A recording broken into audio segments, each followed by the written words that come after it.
옆에 계시는 분과 사랑의 인사 나누시겠습니다.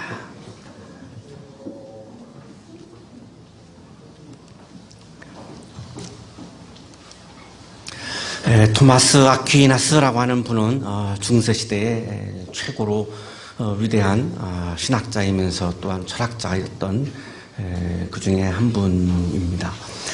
이탈리아의 나폴리 근교에서 태어나가지고 몬테카시노 수도원 그리고 나폴리 대학, 파리 대학에서 공부를 하고 나중에는 파리 대학에서 신학을 가르치는 그런 교수를 했습니다. 워낙 존경받는 그런 학자였고 나중에는 교황청에서 초청을 받아서 전 가톨릭 교회 스승으로 그렇게 인정받고 존경을 받았던 이분이 쓴 신학대전 같은 책은 그냥 아예 그 모든 신앙인들의 교과서라고 할 정도로 그렇게 존경을 받았던 그런 분입니다. 이 중세 철학의 특징은 기독교와 철학의 결합입니다. 이분이 가장 존경했던 철학자가 아리스토텔레스인데요. 아리스토텔레스의 철학과 기독교의 교리를 결합을 시켜가지고 스콜라 철학이라고 하는 것을 아주 대성시켰던 그런 분입니다. 나중에 성인으로 이제 이렇게 추정이 되었고 교회 박사, 교회 스승이라고 이렇게 불렸습니다. 이분이 강조했던 것 중에 하나는 신앙과 이성은 모순되지 않는다. 신학과 철학은 모순되지 않는다. 당시에 많은 사람들이 이 합리성을 뛰어넘는 신앙과 합리적인 철학과 모순되지 않는가라고 하는 문제 제기를 계속 했었는데요. 이분의 대답은 신앙과 이성은 모순되지 않는다. 신학과 철학은 모순되지 않는다. 그 이유는 신앙과 이성은 다 하나님으로부터 왔기 때문에 모순될래야 될 수가 없다라고 하는 것을 굉장히 강조했습니다. 철학은 인간으로부터 출발해서 신에게 도달하는 것이라면 신학은 신의 계시가 은총이라고 하는 걸 통해서 우리 인간에게 내려오는 것이 서로가 이 방향이 다를 뿐이지 두 개가 모순되지 않는다라고 하는 것을 가장 강조했던 것 중에 하나였습니다. 요한 바오로 2세라고 하는 그 교황이 이분에 대해서 이렇게 이야기를 했습니다.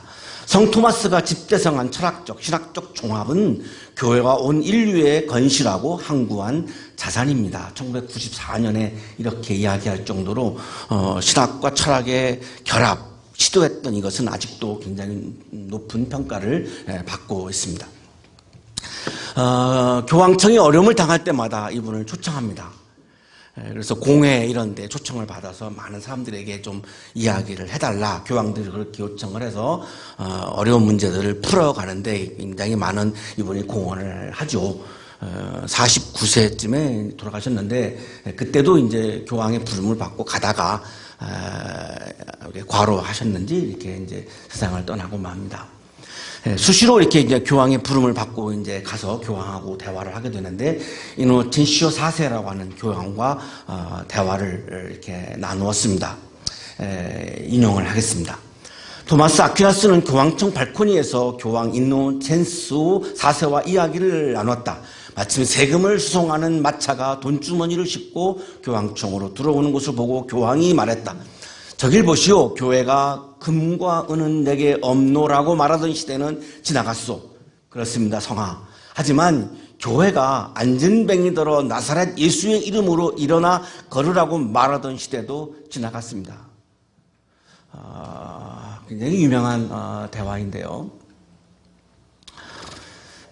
교황의 입장에서는 교회 안에 물질이 많고 어떤 권력이 많아지고 사이즈가 커지고 이런 것들을 추구했다면 토마스 아퀴나스는 아무리 물질이 많고 권력이 많고 사이즈가 크다 한들 교회 안에 예수 그리스도가 없다면 교회는 아무런 영적인 능력을 발휘할 수 없다라고 하는 것이 굉장히 그분의 마음에 품고 있었던 아픔이었고 그래서 교황한테 이렇게 점잖게 이야기를 하고 있는데요. 사실은 그냥 쉽게 말하면 교황님, 교회가 필요한 게 뭡니까? 예수 그리스도이지 왜 물질과 권력이 필요합니까?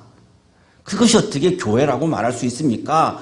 그냥 일반 사회적인 단체일 뿐이지 클럽일 뿐이지 어떻게 그것이 교회라고 말할 수 있습니까? 안진뱅이를 일으키는 능력이 없는, 그 예수의 능력이 없는 교회라면 교회가 왜 존재합니까? 라고 하는 이야기를 이렇게 굉장히 점잖게 표현을 했던 것이죠. 토마스 아퀴나스에게 중요했던 것은 물질이 가득한 교회가 아니었습니다. 권력이 가득한 교회가 아니었습니다. 토마스 아퀴나스에게 가장 중요했던 것은 인간을 구원하는 예수 그리스도, 그리고 구원받는 인간이 그분의 마음을 다 전부 채우고 있었던 가장 중요한 점이었던 것이죠. 그냥 넘어갈 수 없는 그런 부분인데요. 오늘 본문을 읽다 보면 이분의 마음이 그렇게 와닿게 됩니다. 오늘 본문이 안진뱅이가 일어난 다음에 베드로가 설교하고 있는 그런 본문인데요. 안진뱅이를 물질로 일으킬 수가 없죠. 세계를 다스리는 권력이 있다 한들 안진뱅이를 일으킬 수가 없죠. 교회 아무리 크다 한들 그 안진뱅이를 일으킬 수가 없죠. 안진뱅이를 일으킬 수 있는 것은 예수 그리스도밖에 없습니다. 그러면 안진뱅이에 대해서 긍휼한 마음이 있다면, 내가 안진뱅이에 대해서 긍휼한 마음이 있다면 무엇을 중요하게 여기겠습니까? 물질도 아니고 권력도 아니고 이분을 일으킬 수 있는 분이 예수밖에 없다면, 내가 안진뱅이에 대해서 정말로 사랑하는 마음을 갖고 긍휼한 마음을 갖는다면, 연민의 마음을 갖는다면 예수 그리스도가 가장 중요할 수밖에 없는 거죠. 그렇다면 이노첸스 4세 교황은 사람이 중요했던 게 아니고 교회의 건물 사이즈, 교회의 물질 크기, 교회의 권력 크기, 이것이 중요했던 것이죠. 그러나 토마스 아퀴나스는 그것이 아니었습니다. 안진뱅이라고 하는 이 한 사람이 구원받는 거, 일어나는 거, 이것이 가장 그분에게는 중요했던 것이고, 그 사람에 대한 마음으로 가득 차 있었기 때문에 이분에게 중요했던 것은 이분을 일으켜 줄 수 있는 유일한 예수 그리스도가 중요했던 것이죠. 오늘날에도 안진뱅이로 살고 있는 분들이 있죠. 그분들에게 중요한 것이 물질이겠습니까? 권력이겠습니까? 이념이겠습니까? 교회 건물과 사이즈겠습니까? 그분들에게 가장 중요한 것은 그 안진뱅이로부터 구원되어지는 예수 그리스도가 가장 중요한 거겠죠. 세월호 사건도 물질이 사람보다 앞섰기 때문에 나타났던 비극이었고, 시리아 내전도 지금 7년 동안 35만 명이 죽었습니다. 시리아에서 정치를 하시는 분들이 시리아 사람들에 대해서 애정이 있고 긍휼한 마음이 있다면 그렇게 7년 동안 전쟁을 하면서 35만 명을 죽인다? 무엇이 중요한 거죠? 그분들에게는 사람보다 권력이 중요한 것이고 이념이 중요한 거죠. 그러나 안진뱅이에게는 이념도 물질도 권력도 다 소용이 없습니다. 오늘날 이 시간에도 어렵고 고통받으며 살아가고 있는 사람들에게 가장 중요한 것은 나를 이 고통으로부터 구원시켜주는 예수가 중요한 거지, 그분들에게 우리가 중요하다라고 생각하는 그 이념은, 물질은, 권력은 하나도 조금도 의미를 갖고 있지 않습니다. 나면서부터 못 걷는 사람이 걷고 뛰고 하나님을 찬송합니다. 기적이죠. 도대체 이해할 수가 없지요.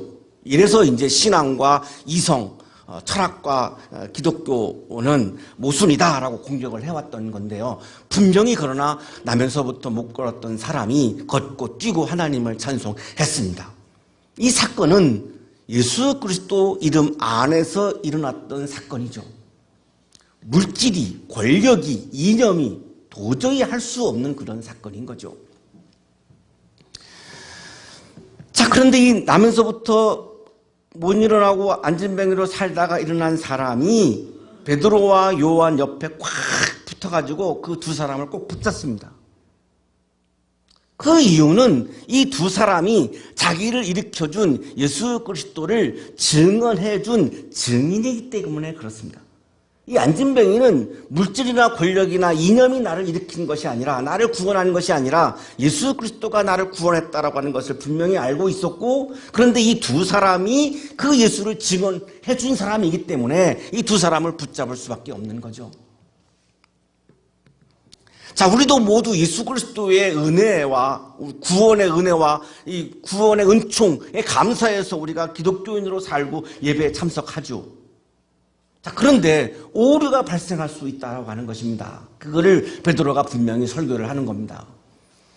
베드로가 그 사람들을 보고 그들에게 말하였다. 이스라엘 동포 여러분, 어째요 이 일을 이상하게 여깁니까? 또 어째요 여러분은 우리가 우리의 능력이나 경건으로 이 사람을 걷게 하긴 한 것처럼 우리를 바라봅니까? 나면서부터 못 걷는 사람이 걷게 된 사건은 디나메이, 나의 능력이 아니다라고 얘기하는 겁니다. 베드로가 내 능력으로 한 게 아니다. 유세베이야, 나의 믿음으로 이루어진 사건이 아니다. 나의 신앙으로 이루어진 사건이 아니다. 라고 하는 것을 분명히 이야기하는 겁니다. 그것이 베드로의 능력이나 베드로의 믿음으로 이루어진 것이라면 예수 그리스도의 능력은 사라져 버리게 되죠. 예수가 아닌 물질이나 권력이나 이념을 붙잡으면서 신앙생활하고 있는 우리의 모습이 여기서 오류를 범하게 되는 거죠. 그래서 분명히 설교하는 거죠. 아테리제테, 나를 주목하지 마십시오. 내 능력이나 나의 신앙으로 이루어진 사건이 아닙니다. 그래서 나를 주목하지 마십시오. 왜 나를 바라봅니까? 나를 바라보지 마세요. 나를 바라보지 마시고 예수 그리스도를 바라보세요. 설교하는 겁니다. 왜? 그 사건은 예수 안에서 일어난 예수께서 일으키신 예수의 사건이지 내가 일으킨 사건이 아니기 때문에 그렇습니다. 그래서 베드로는 자신을 주목하지 말고 예수 그리스도를 주목하라고 얘기하는 거죠. 구원은 예수로부터 오는 거지 베드로, 나의 믿음, 나의 능력으로부터 오는 것이 아니기 때문에 예수를 바라보라고 얘기하고 나를 보지 말라고 얘기합니다. 바로 이 모습을 우리는 성서는 증인이라고 부르고 있는 겁니다. 내가 주인공이 아니라는 거죠. 교회는 주인공이 되면 안 됩니다. 그러면 예수님이 주인공이 될 수가 없고 예수님이 주인공이 안 되면 예수의 능력, 안진뱅이가 일어나는 사건은 우리가 경험할 수가 없어집니다. 그리스도인은 내 자신이 주인공이 되면 안 됩니다. 오로지 주인공은 예수 그리스도입니다. 나는 뭐냐? 그 주인공인 예수를 증언하는 증인인 거죠. 왜? 고통받으며 살아가는 사람들이 예수가 아니고서는 구원받을 수가 없기 때문에 그 능력을 갖고 있는 그 예수를 증언해 줘야 그 사람이 예수를 경험하고 예수를 경험하는 과정 속에서 평생 일어나지 못한 사람이 일어날 수 있고 평생 고통 속에 살던 사람이 그 고통으로부터 해방될 수 있기 때문인 거죠. 고통받고 고난받는 사람들에 대해서 진정한 연밀과 긍휼의 마음이 있다면 예수를 증언하지 않을 수가 없습니다. 왜? 예수가 아니고서는 그분이 구원을 경험할 수 없기 때문에. 왜 우리가 증인으로 살지 않고 주인공으로 사는가? 고통받는 사람들에 대한 연민의 마음과 긍휼의 마음이 없다는 증거인 거죠. 사랑이 아닌 거죠. 그러면 왜 예수를 믿는가?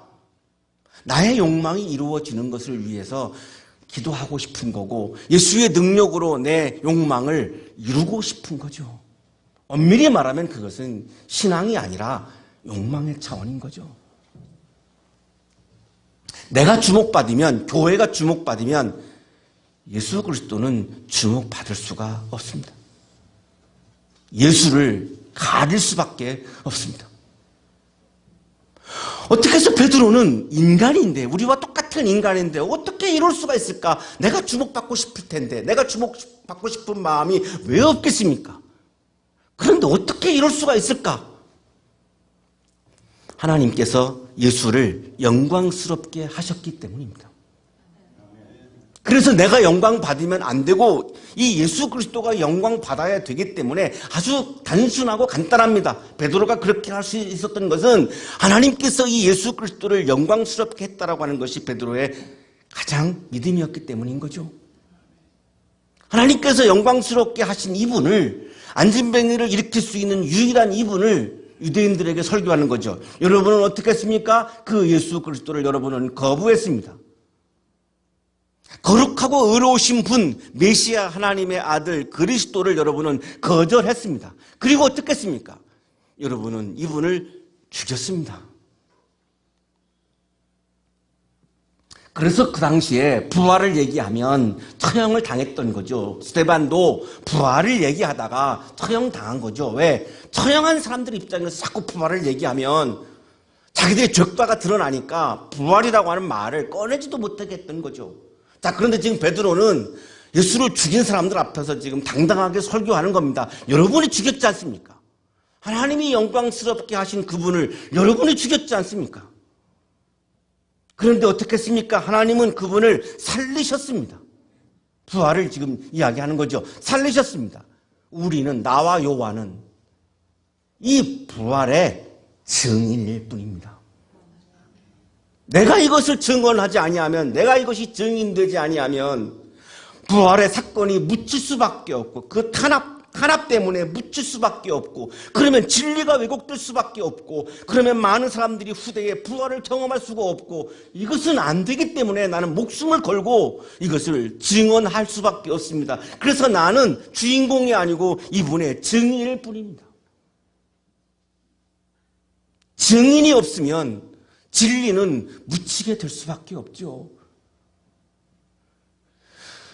그 사실을 목격한 사람들이 증언을 해줘야, 증인이 되어야 그 진리가 드러나는데, 우리는 수많은 사건을 경험하면서 진정한 정직한 증언이 없을 때에 많은 혼란을 겪어되는 것을 우리는 수도 없이 경험하지 않습니까? 우리가 예수 그리스도의 부활을 교회와 그리스도인들이 증언하지 않고 내가 주인공이 되려고 그러고 내가 주인 되려고 그러고 나의 왕국을 만들려고 한다면 부활은 묻힐 수밖에 없습니다. 부활의 능력은 어느 누구도 경험할 수 없는 부활이 되었을 수밖에 없습니다. 그래서 나는 마르투레스, 나는 부활의 증인입니다 라고 지금 베드로가 설교하는 거죠. 이 예수의 이름이 이 사람을 낫게 했습니다.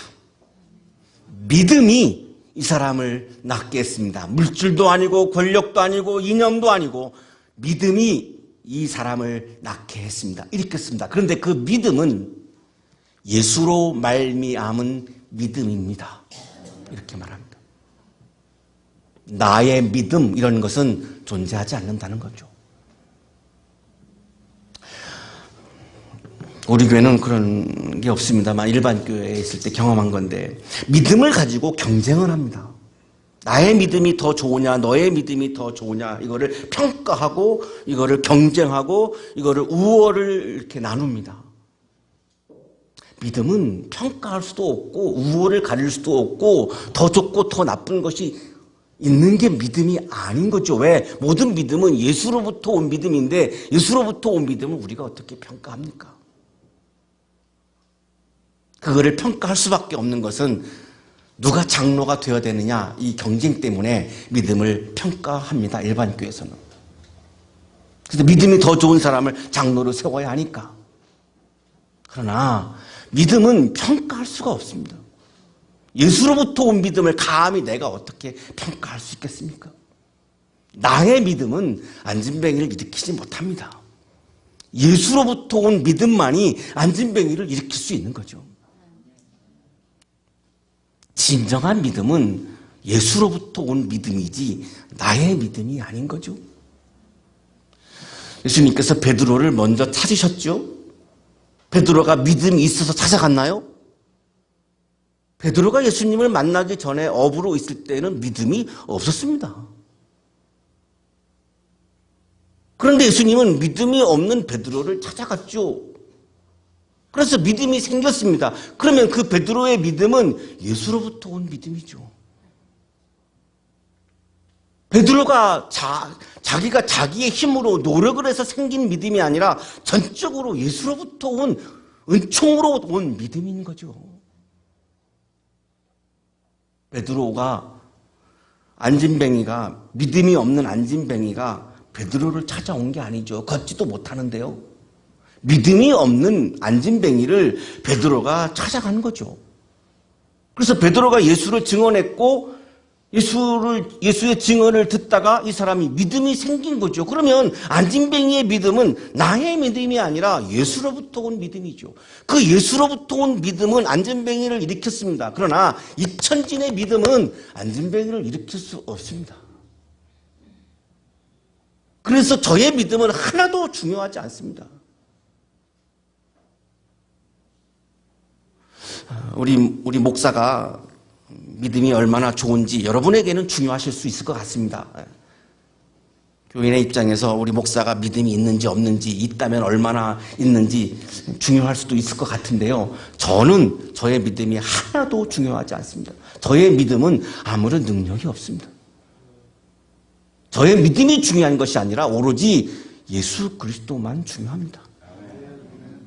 여러분을 암으로부터 치유하는 것도 저의 믿음이 아니라 예수 그리스도께서 하시는 것이고, 여러분의 구원도 이천진의 믿음으로 할 수 없고 오로지 예수 그리스도만이 할 수 있기 때문입니다.